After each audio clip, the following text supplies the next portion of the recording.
Shri Joshi Joseph, ഇക്കാര്യത്തിൽ ഇനി എന്താണ് താങ്കൾക്ക് പറയാനുള്ളത്? രഞ്ജിത്ത് താൻ കുറ്റം ചെയ്തിട്ടില്ല, സത്യം തെളിയിക്കും എന്ന് പറയുകയാണ്. അതിനായുള്ള നിയമ നടപടിയിലേക്ക് രഞ്ജിത്ത് കടക്കുകയാണ്. അതെ, ഇപ്പോൾ ഞാൻ ആദ്യമായിട്ടത് കേട്ടത്. അപ്പോൾ സ്വാഭാവികമായിട്ടും നിയമ നടപടി എന്ന് പറഞ്ഞപ്പോൾ കാര്യങ്ങൾ വളരെ ക്ലിയർ ആയല്ലോ.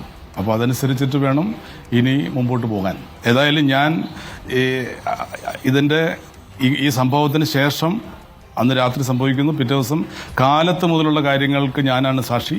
ആ സാക്ഷ്യം ഞാൻ എവിടെയും പറയും. അതിനുവേണ്ടി എന്ത് വില കൊടുക്കാനും തയ്യാറാണ്. താങ്കൾക്ക് ആ തീയതിയൊക്കെ ഓർമ്മയുണ്ടോ? ദിവസവും ഒക്കെ ഓർമ്മയുണ്ടോ? താങ്കൾ ഇപ്പോഴിരിക്കുന്ന കൊച്ചിയിലെ ഈ ഫ്ലാറ്റിലേക്ക് തന്നെയല്ലേ വന്നത്? ഇല്ല, തീയതി ഫ്ലാറ്റല്ല, ഇതൊരു വീടാണ്. ഈ വീട്ടിലാണ് വന്നത്. തീയതി ഒന്നും ഓർമ്മയില്ല, എനിക്ക് മാസം പോലും ഓർമ്മയില്ല. അതെല്ലാം കണ്ടുപിടിക്കാവുന്നേ ഉള്ളൂ. കാരണം അത് ഈ പലരി മാണിക്യത്തിൻ്റെ ഷൂട്ടിങ്ങിന് മുമ്പുള്ള സമയമാണ്. അത് കണ്ടുപിടിക്കാനായിട്ട് വലിയ പ്രയാസം ഉണ്ടാവില്ല. എക്സാക്ട് ഡേറ്റ്സ് അല്ലെങ്കിലും മാത്രമല്ല അത് രഞ്ജിത്ത് നിഷേധിച്ചിട്ടില്ലല്ലോ. പകുതി സത്യമാണ് എന്ന് പറഞ്ഞതുകൊണ്ട്, അതായത് അത് സംഭവിച്ചു, പകുതിയാണ് സത്യം എന്ന് പറയുന്നു അദ്ദേഹം. ആ പകുതി സത്യവും പകുതി അസത്യവും കൂടി കൂട്ടിച്ചേർത്താൽ കാര്യങ്ങൾ, അതായത് അത് നിഷേധിച്ചിട്ടില്ലല്ലോ. അപ്പോൾ പിന്നെ അതുകൊണ്ട് ആ തീയതിയും സ്ഥലവും ഒന്നും ഇപ്പോൾ എനിക്ക് ഞങ്ങളുടെ ഭാഗത്തു നിന്നും ഒന്നും എസ്റ്റാബ്ലിഷ് ചെയ്യേണ്ട കാര്യമേ വരുന്നില്ല, അല്ലേ? നടിയുടെ പ്രസ്താവന പരസ്പര വിരുദ്ധമെന്നാണ് രഞ്ജിത്ത് ഇപ്പോൾ നമ്മൾ കേട്ട ഈ ഓഡിയോ മെസ്സേജിൽ. അദ്ദേഹം ഒരു ഓഡിയോ മെസ്സേജാണ് അയച്ചത്. ആ ഓഡിയോ മെസ്സേജിലും സംവിധായകൻ രഞ്ജിത്ത് പറയുന്നത് നടിയുടെ പ്രസ്താവന പരസ്പര വിരുദ്ധമെന്നാണ്.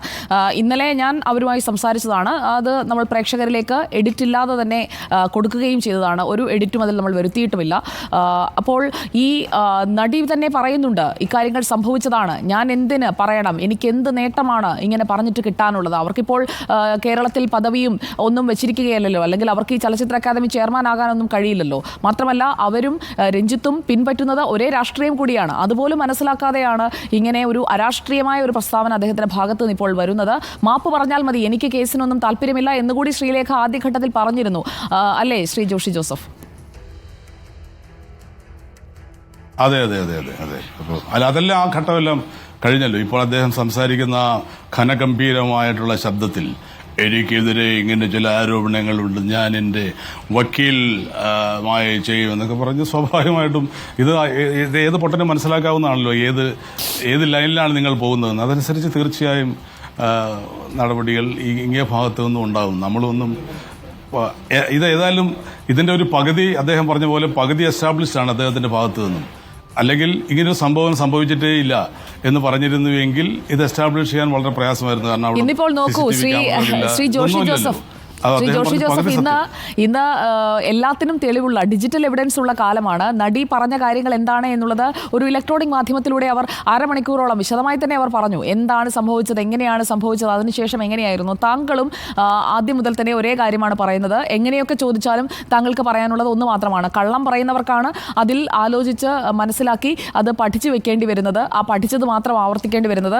സത്യം പറയുന്നവർക്ക് എത്ര കാലം കഴിഞ്ഞ് ചോദിച്ചാലും അത് പറയാൻ ബുദ്ധിമുട്ടുണ്ടാവില്ലല്ലോ. അപ്പോൾ താങ്കൾക്ക് അന്ന് 2009 താങ്കളുടെ വീട്ടിലേക്കാണ് അവർ ഓടിക്കയറി വന്നതും അവിടെ നിന്ന് അവർ തിരിച്ചു പോയതും. അക്കാര്യം താങ്കൾ അന്ന് തന്നെ ഫാദർ അഗസ്റ്റിൻ വട്ടോളിയോടും പറഞ്ഞിരുന്നു. അപ്പോൾ ഇനി നിഷേധിച്ചു കഴിഞ്ഞാലും അന്ന് അവിടെ നടന്നതിനെക്കുറിച്ച് ആ നടി പറഞ്ഞത് ഇല്ലാതാകില്ലല്ലോ, അല്ലേ? അതെ, തീർച്ചയായിട്ടും.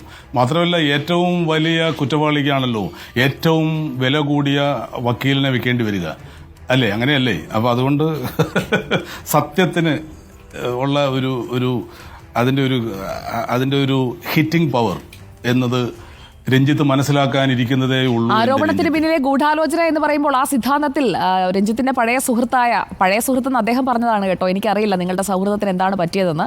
പക്ഷേ ആ പഴയ സുഹൃത്ത് അതിലൊരു സാക്ഷിയാണ്, അല്ലെങ്കിൽ ഫസ്റ്റ് ഇൻഫർമേഷൻ കിട്ടിയ ആളാണ് താങ്കൾ. അതുകൊണ്ട് തന്നെ താങ്കളോട് ആദ്യം ഇതറിഞ്ഞപ്പോൾ തന്നെ നമ്മൾ ബന്ധപ്പെട്ടതും താങ്കളെയാണ്.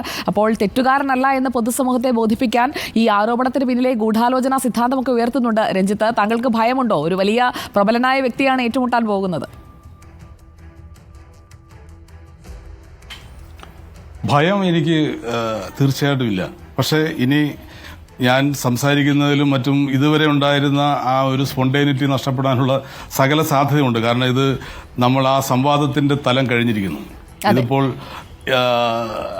നമ്മൾ ഉണ്ട് എന്നും ഇല്ല എന്നും ശങ്കിച്ചുകൊണ്ടിരുന്ന ആ ശക്തി, ഞാൻ മറ്റു വാക്കുകളൊന്നും ഉപയോഗിക്കുന്നില്ല, ശക്തിയുമായി നേർക്ക് നേർ വന്നിരിക്കുകയാണ്. അപ്പോൾ ആ ശക്തിയോട് ഏറ്റുമുട്ടുമ്പോൾ ഉണ്ടാകേണ്ട ചില ടാക്ടിക്കൽ ആയിട്ടുള്ള സംഗതികൾ ഉണ്ട്, എടുക്കേണ്ടതുണ്ട്. ആ ഒരു പ്രിക്കോഷൻ, അതെ, ആ ഒരു പ്രിക്കോഷൻ ഉണ്ട്. താങ്കൾ എന്തായാലും ഇപ്പോൾ രഞ്ജിത്തിന്റെ ശബ്ദ സംഭാഷണം കേട്ടല്ലോ. ആ ഓഡിയോ റെക്കോർഡിനെ കുറിച്ച് കൂടി നടി ശ്രീലേഖ മിത്രയെ ഒന്ന് അറിയിച്ചേക്കൂ. പിന്നിലെ ഗൂഢാലോചന സിദ്ധാന്തം താങ്കൾ അങ്ങനെ തള്ളിക്കളയേണ്ട. ഫസ്റ്റ് ഇൻഫർമേഷൻ കിട്ടിയ ആൾ താങ്കളാണ്. താങ്കൾ അത് പങ്കുവച്ചത് ഫാദർ അഗസ്റ്റിൻ വട്ടോളിയോടാണ്. നിങ്ങൾ രണ്ടുപേരും ഒരു ഇലക്ട്രോണിക് മാധ്യമത്തിലൂടെ നിങ്ങൾക്ക് അറിയാവുന്ന കാര്യം എന്താണെന്ന് രഞ്ജിത്ത് ഈ ആരോപണം ഉന്നയിക്കുന്നതിന് മുൻപ് തന്നെ, ഗൂഢാലോചന സിദ്ധാന്തം പറയുന്നതിന് മുൻപ് തന്നെ പറഞ്ഞു കഴിഞ്ഞതുമാണ്. അതൊക്കെ ഞങ്ങളുടെ ആർക്കൈവിലും ഉണ്ടാകും. താങ്കൾ ഞങ്ങളോട് സഹകരിച്ച് കാര്യങ്ങൾ വെളിപ്പെടുത്തിയത് അതേപടി തന്നെയാണ് നമ്മൾ സംപ്രേഷണം ചെയ്തത്. അതുകൊണ്ട് തന്നെയാണ് തത്സമയം സംസാരിക്കാമെന്ന് പറഞ്ഞതും. ഇത് താങ്കളുടെ ബൈറ്റല്ല, തത്സമയമാണ് നമ്മൾ സംസാരിച്ചതും. അപ്പോൾ ഇതും താങ്കൾക്ക് എവിടെ വേണമെങ്കിലും ഉപയോഗിക്കാവുന്നതുമാണ്. Shri Joshi Joseph. Thank you Sujaya, thank you. Documentary സംവിധായകൻ ശ്രീ ജോഷി ജോസഫാണ് നമുക്കൊപ്പം തത്സമയം ചേർന്നത്. രഞ്ജിത്തുമായുള്ള ഒരു നേർക്കുനേർ പോരാട്ടത്തിലേക്ക് ബംഗാളി നടി ശ്രീലേഖ മിത്ര കടക്കാൻ പോകുന്നു എന്നത് തന്നെയാണ് നടിയുടെ സുഹൃത്തു കൂടിയായ ഡോക്യുമെന്ററി സംവിധായകൻ ശ്രീ ജോഷി ജോസഫിൽ നമ്മൾ മനസ്സിലാക്കേണ്ടത്. ചലച്ചിത്ര അക്കാദമി ചെയർമാൻ സ്ഥാനം രാജിവെച്ച രഞ്ജിത്ത് നിയമ പോരാട്ടത്തിലേക്ക് നീങ്ങുന്നു എന്ന സൂചന തന്നെയാണ് നൽകുന്നത്. അങ്ങനെയാണെങ്കിൽ ആ നിയമ പോരാട്ടത്തിന്റെ മറുതലയിൽ ബംഗാളി നടി ശ്രീലേഖ മിത്ര ഉണ്ടാകുമോ എന്നതറിയാനാണ് നമ്മൾ കാത്തിരിക്കുന്നത്. നമുക്കൊപ്പം